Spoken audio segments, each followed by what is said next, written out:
Irmãos e irmãs, boa noite. Tudo bem com vocês?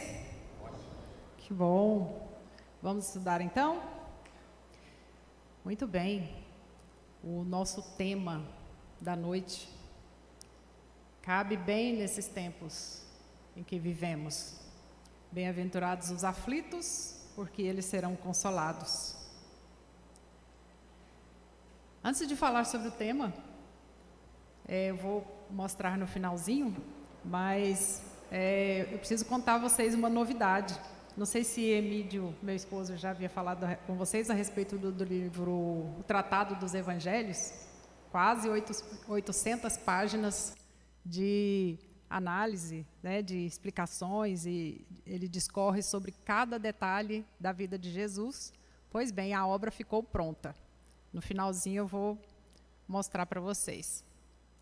Então vamos lá. Opa. Ó, vou aprender. Tem que ligar primeiro, né? Obrigada. Muito bem. Provavelmente, todos aqui já passaram por algum tipo de aflição. Se estiver passando, agora, deixe para lá, se concentre aqui, né, na nossa fala, e depois você resolva. Meus irmãos, a aflição é realmente um assunto extremamente sério e nós precisamos tratar dele conforme o peso que ele tem em nossas vidas. Vamos entender primeiro o que é que significa essa aflição, como é que nós podemos lidar com ela no nosso dia a dia, o que é que existe de literatura sagrada, que evidências científicas existem para que nós possamos saber lidar com esse sentimento que tanto nos afeta. Muito bem. A aflição vem do latim affligere, aflamar, quer dizer esquentar. Esquentar a cabeça, esquentar, aquecer as nossas emoções. De acordo com o dicionário, é mesmo um sentimento de agonia, de sofrimento intenso, de preocupação, de desassossego, enfim, vários adjetivos que nos leva a perder a nossa paz em função de alguma coisa, de alguma pessoa, de alguma ideia. Mas o interessante é que essa questão da aflição pode ser que ela esteja nos afligindo, nos afetando por algo que acontece, por algo que aconteceu, mas principalmente por algo que ainda poderá acontecer. Olha só. Em síntese, tormento, martírio, tortura. É interessante, muitos aqui já devem ter visto essa série, esse filme, O Exterminador do Futuro, e também sobre a viagem no tempo, de volta para o passado, né? Para o futuro, perdão, obrigado, para o futuro. Então, esses filmes, eles demonstram bem, ilustram bem a situação, às vezes, que a gente vive, sempre imaginando que vai ter um exterminador lá no futuro. Não só um exterminador do futuro, mas um exterminador no futuro. E a gente fica sempre com aquela sensação de que algo muito ruim pode acontecer, de que as coisas não vão caminhar bem. Por que será que isso acontece com a gente? Uns podem chamar isso de prudência, mas será que é mesmo? Vamos entender. Mas será que a gente pode, então, de alguma forma, interferir nesse futuro? Viagem no tempo, por enquanto, gente, ainda não, os bilhetes ainda não estão à venda, porque ainda não é possível. Então, não temos como ir lá no futuro e fazer essa mudança, como acontece no filme. Mas, então, ela é apenas uma sensação. E nós somos seres humanos e nós temos sentimentos. Sentimentos positivos, sentimentos negativos e até sentimentos neutros. Então, realmente, a gente sente medo.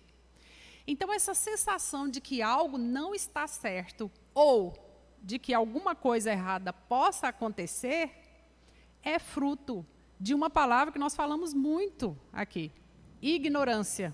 É o não saber. A ignorância, gente, é que leva ao medo do desconhecido, aquilo que ainda não aconteceu. ainda não aconteceu, há apenas uma perspectiva, uma expectativa, um vir a ser. E esse medo do desconhecido é o que gera o sofrimento. Resultado, a aflição. É claro que depende muito do nosso nível sofrer por algo ou não. Sofrer por antecipação ou não. Depende também das nossas experiências, da nossa cultura, de preocupar-se exageradamente por determinadas situações ou coisas, né, ou pessoas. Então, veja bem, o problema é sério? É. É grave? É. Requer preocupação? Sim. Tem solução? Tem. Vamos lá. Vou trazer alguns dados para vocês. 33% da população mundial sofre de ansiedade. Não vou entrar aqui nos aspectos psicológicos ou da saúde, mas a ansiedade tem se tornado realmente uma questão que as pessoas precisam se atentar e entender como esse processo acontece, para que essa angústia possa ser reduzida e possa ser cuidada e, principalmente, prevenida. Se 33% da população mundial sofre de ansiedade, aqui no Brasil, os últimos dados da Organização Mundial de Saúde, olha só, 18,6 milhões de brasileiros sofrem de alguma forma de ansiedade e 16,5 de depressão. O gráfico só subindo, não trouxe o gráfico aqui, mas os números vêm subindo. Se bem que o gráfico do Brasil é meio engraçado, é interessante, às vezes tem vários pontos de subida de picos de ansiedade e depressão, a depender de mais fatores políticos do que outros. Então, muitas pessoas buscam as soluções para esse problema. Faz meditação, atividade física, yoga, faz terapia, busca o autoaprendizado. Sim, as pessoas buscam. Mas os índices continuam subindo. O principal ponto da aflição, então, é acreditar que o mal impera, que o mal vai acontecer, que uma coisa ruim vai acontecer, que entre uma coisa boa e uma coisa ruim, de repente o meu grau de sofrimento diz que a ruim é a prioridade. Já viram mãe que quando o filho atrasa, ou então alguém se atrasa e fala assim, nunca pensa assim, pode ser o trânsito, não, pode acontecer um acidente, alguma coisa assim? Tem gente que tem essa tendência mesmo, a sempre achar que algo de ruim vai acontecer. Eu tenho o hábito de não gostar de verbalizar perspectivas negativas ou perspectivas ruins. Se a pessoa fala perto de mim, falando, não fala. Não fala porque no princípio era o verbo. Então, se você falou é porque pensou. Entre pensar, falar e acontecer é só um pulo, né? Então, eu prefiro deixar só no nível da angústia do pensamento. Então, na verdade, é essa projeção no futuro. Acreditar, principalmente, que não é merecedor do bem. Acreditar que a prioridade não é o bem acontecer. E esse mal, gente, às vezes, ele é projetado não só para a própria pessoa, é projetado nos filhos, nos entes queridos, no ambiente de trabalho, nos pais, na humanidade. Então, eu me lembro que eu fiz uma palestra aqui às vésperas de 2012 e eu falei, gente, esquece, o mundo não vai acabar em 2012. E não acabou mesmo, mas estava uma onda de que, 12/12 de 2012, porque as pessoas, a somatória da sua angústia, da sua aflição e da sua ansiedade, acaba gerando uma energia coletiva e a cidade inteira, às vezes, fica angustiada, fica raivosa, porque não tem o controle do que vai acontecer amanhã. Me diga uma coisa, nós temos o controle do que vai acontecer amanhã? Alguém pode acrescentar um fio de cabelo na sua cabeça? Não estou falando né? Pode, mas alguém pode acrescentar um ano à sua vida sem que isso não esteja no plano? Em síntese, gente, é como se a gente duvidasse da misericórdia divina, se nós duvidássemos de que nós temos uma proteção espiritual, se nós duvidássemos que todo o nosso plano já está traçado por Deus e Ele é bom. né? Vamos lá. Somando-se a essa angústia, olha a angústia mais atual. 1918 a 1920, nós tivemos a pandemia de gripe, não foi? Por volta de 1929 e 30, nós tivemos a Grande Depressão em alguns países, não é? Problemas, né? Desemprego e tudo. Em 1940 veio a guerra, né? Olha a conta que andam fazendo. 2019, 2020, a pandemia da Covid. O que será que vai acontecer em 2030 com tantos problemas de saúde mental? Então, 2040, chances, né? Esse ponto de interrogação aí eu coloquei de propósito. Não estou dizendo que em 2030 nós teremos grande depressão, nem em 2040 nós teremos uma grande guerra.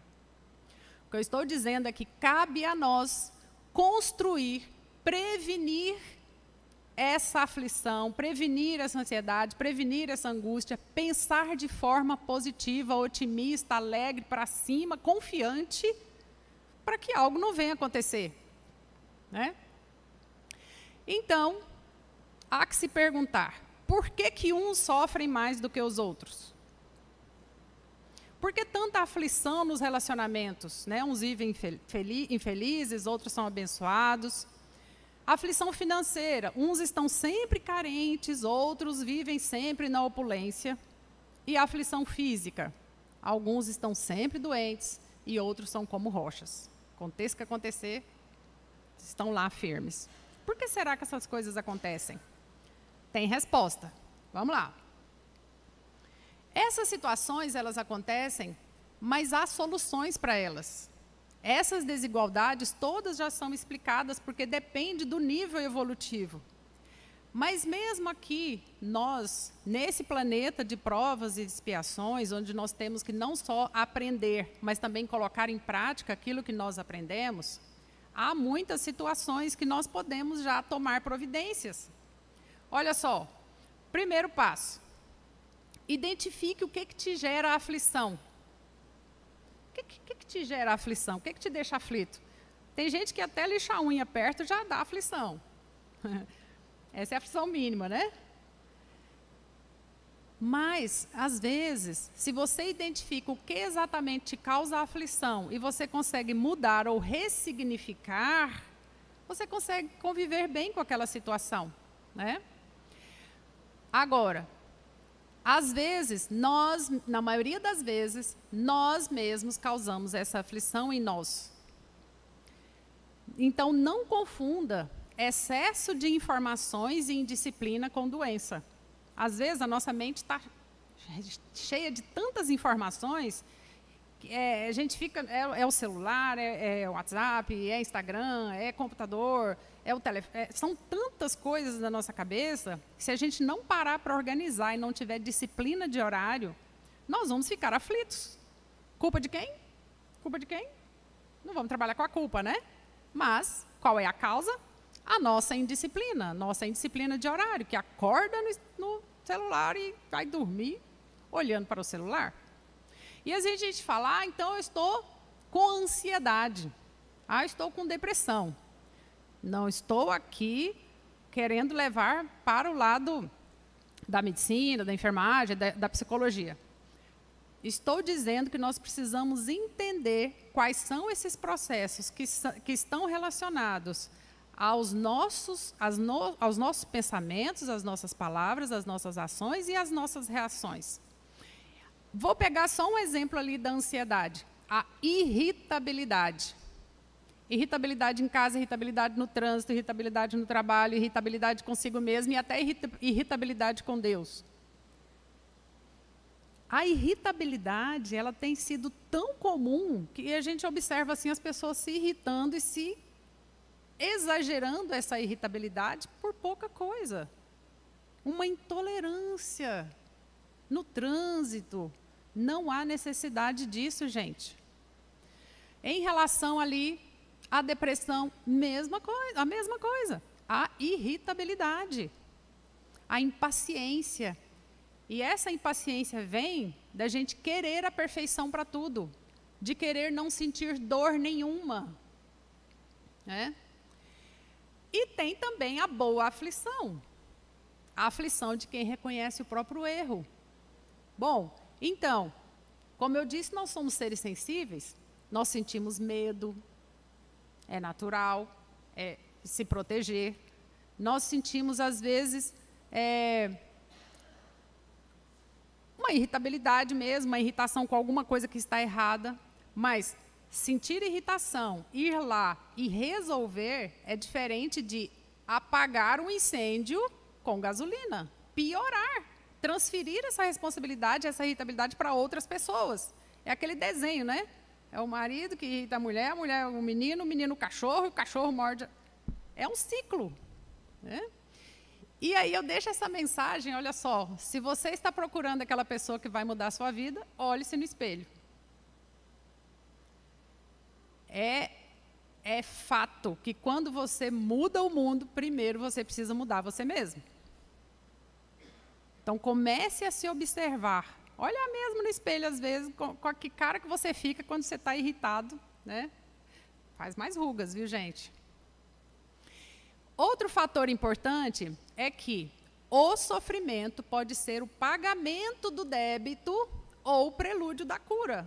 Bom, olha o lado bom. Se eu estou sofrendo agora, eu já estou pagando, então eu não estou adquirindo mais débitos, só se eu aumentar isso e transferir essa responsabilidade para outra pessoa.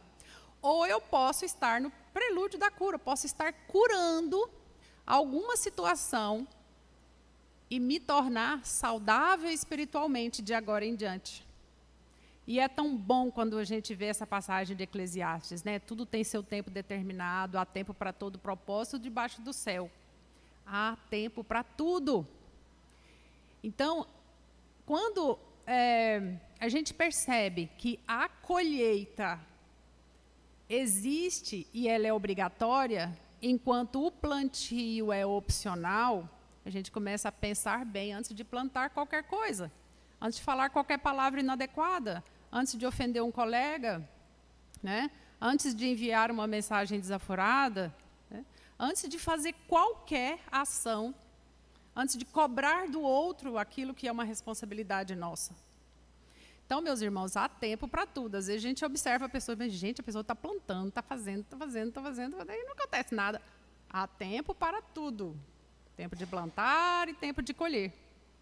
E às vezes a gente até sente uma certa angústia porque o nosso propósito de vida não está se concretizando. Aquilo que a gente sonhou, imaginou, nem sempre está concretizando. E o principal sofrimento, querer a perfeição. Chico já diz assim, ó, não exija a perfeição nos outros e nem mesmo em você, mas procure melhorar-se o quanto possível. No dia da matrícula na academia para fazer atividade física, a gente já olha para o espelho e fala assim, não mudou nada. Gente do céu. Os parâmetros estão cada dia mais exigentes. A gente fica eu falando do Instagram de novo, né?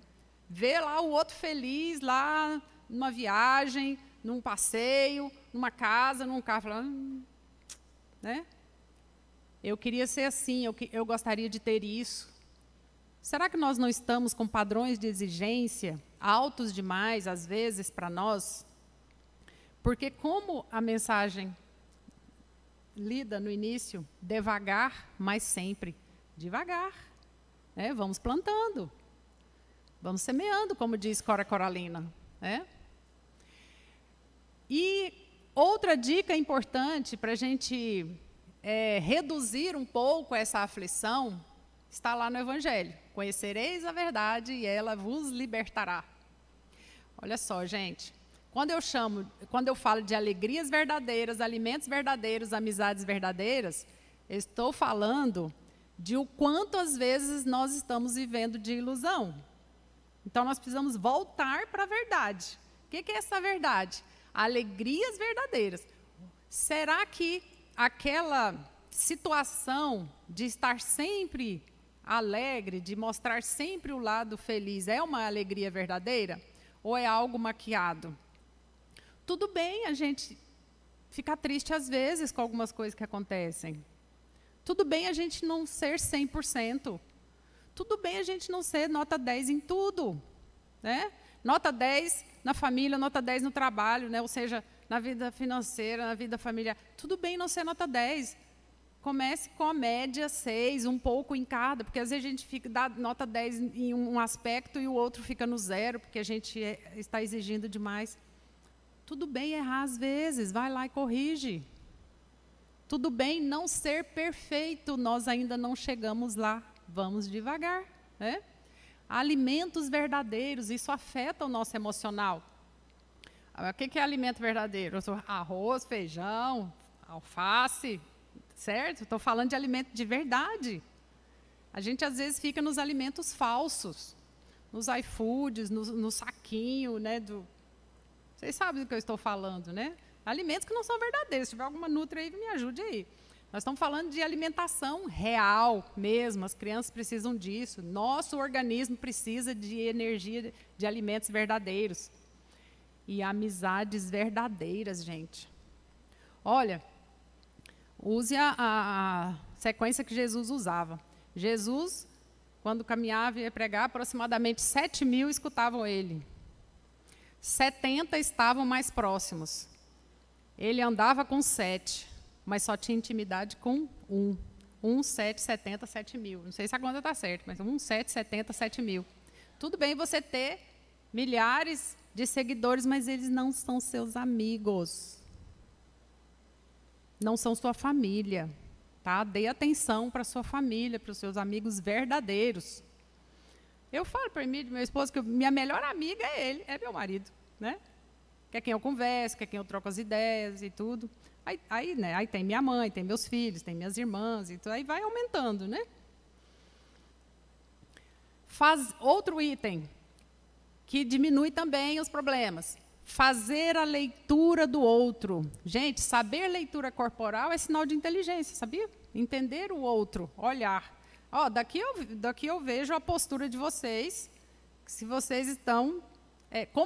que postura que vocês estão ouvindo o que eu estou falando aqui agora. Está de parabéns, viu? Podem ficar tranquilos.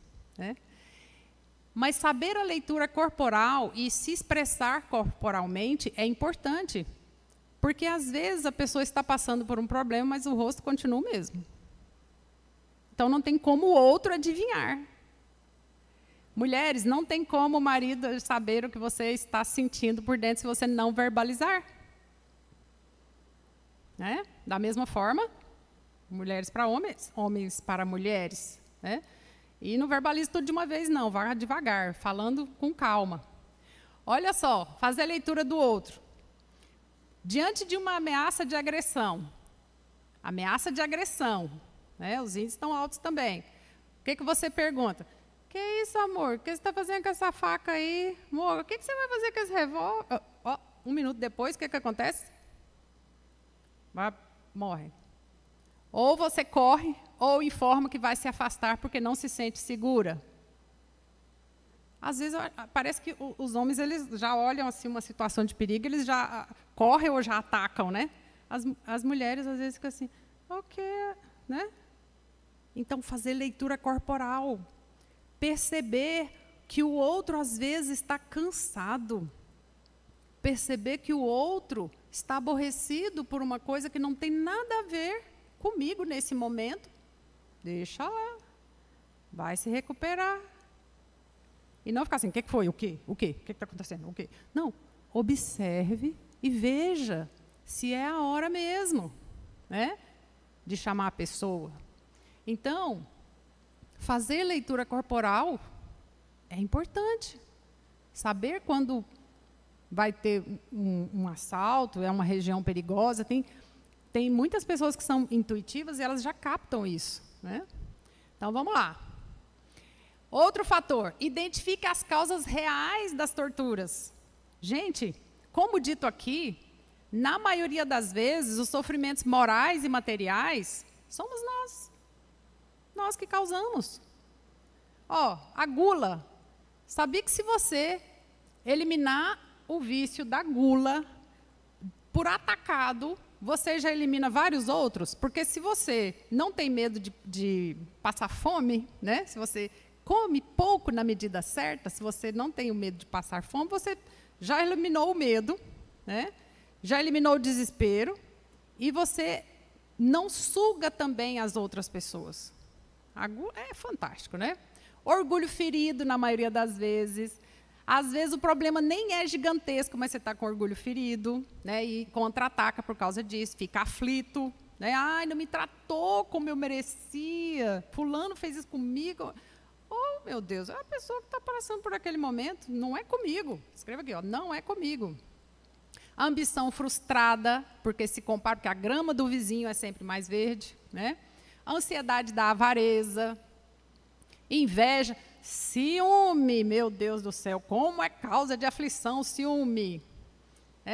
Percebeu, deu uma olhada assim, viu que está com ciúme, já fala, você é o amor da minha vida. Cadê? Não estou nem vendo, não existe, né? Já deu um jeito logo. Perceba, não teste o outro. Isso é tortura também, ficar testando o outro. Enfim, todas as paixões, os problemas, né, de alma. Né? Inferioridade. Aí o bom é que Deus é justo, Deus é bom, Deus é criativo. Então, na maioria das vezes, se isso está acontecendo, é porque está nos planos de Deus. Se você está passando por isso, está tudo certo. É um momento, como eu já disse lá no começo, né? Está pagando ou está quitando ou está curando. Senão, gente, a gente passa pela mesma situação problemática várias vezes. E aí, às vezes, eu já vi perguntando assim, mas por que estou no momento de angústia, eu faço aquela oração e a coisa não se resolve na hora que eu quero? Isso também é uma aflição. Ups, aqui, ó. Passa aí para nós, Fabrini.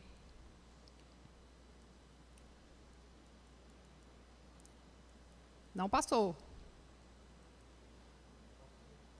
Pode.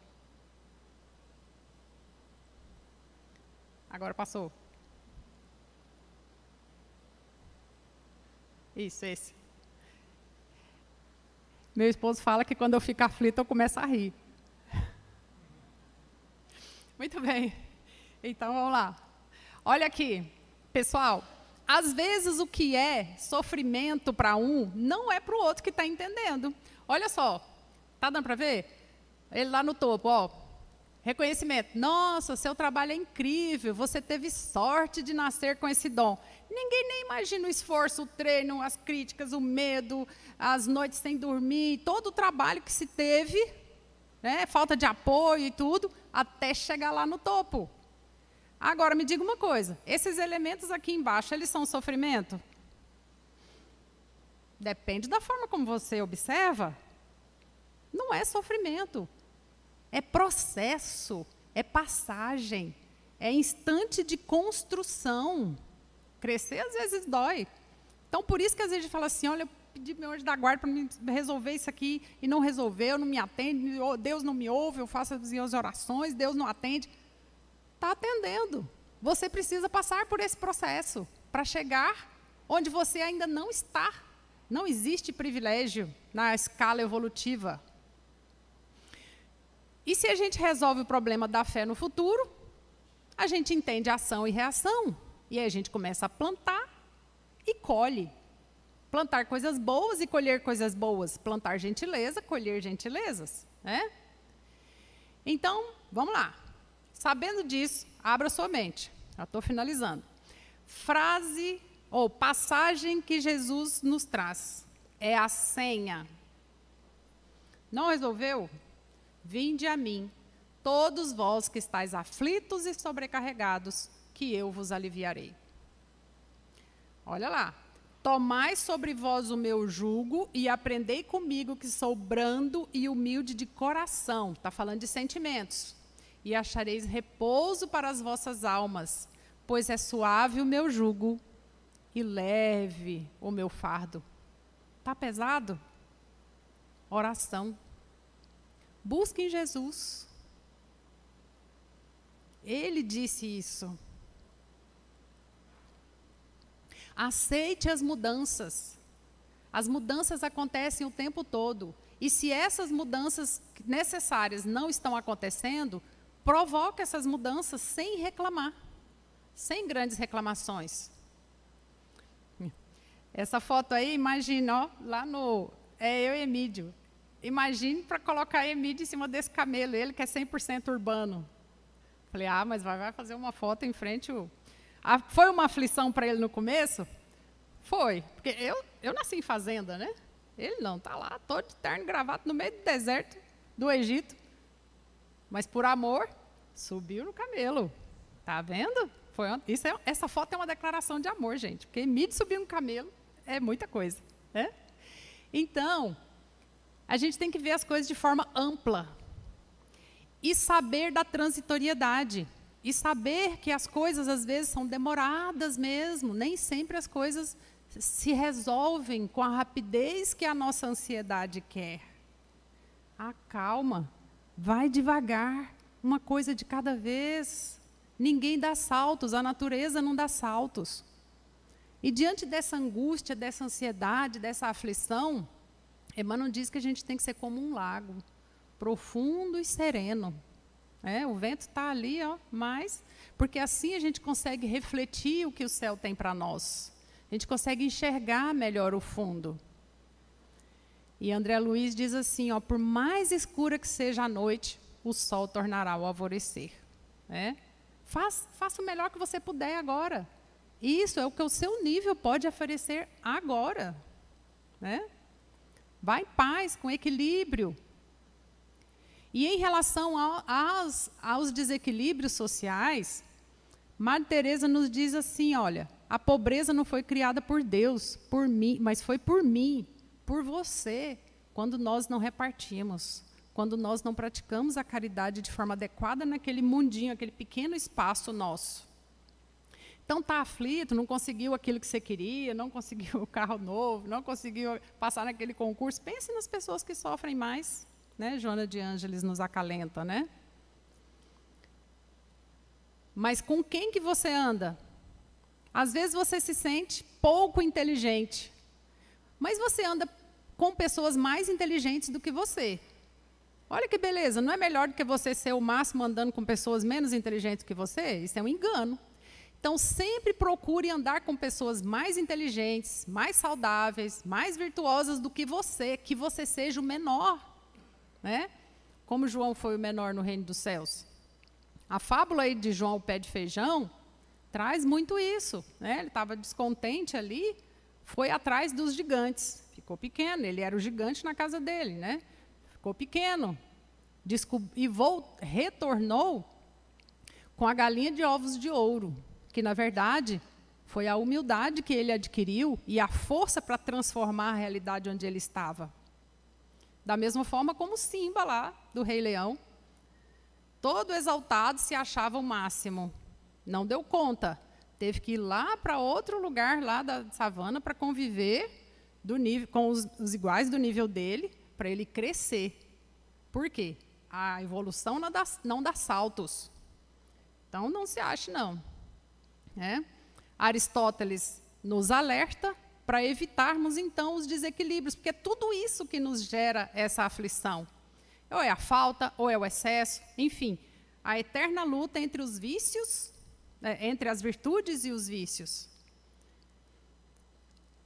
O fim da aflição, então, em síntese, é eliminar aquela crença limitante de que nós só podemos evoluir pela dor. Não tem que sofrer, não, gente. A gente pode evoluir pelo amor também. Compreender as causas e consequências.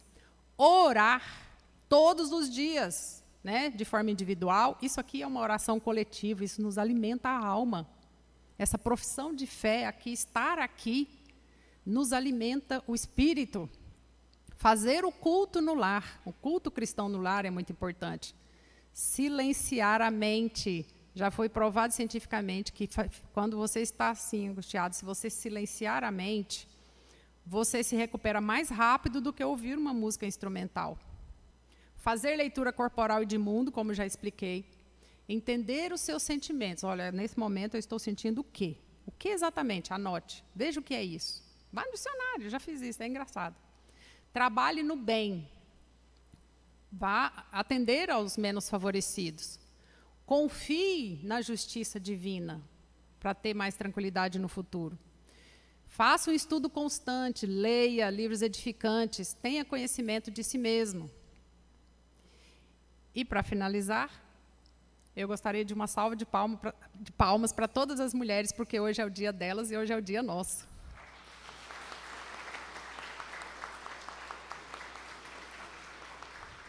Obrigada e muita paz. E agora, Fabrino, como é que faz para colocar o vídeo aí para rodar?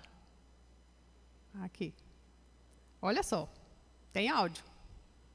Evangelhos de Emídio Brasileiro é uma obra-prima que traz os ensinamentos de Jesus Cristo à luz dos evangelhos de Mateus, Marcos, Lucas e João.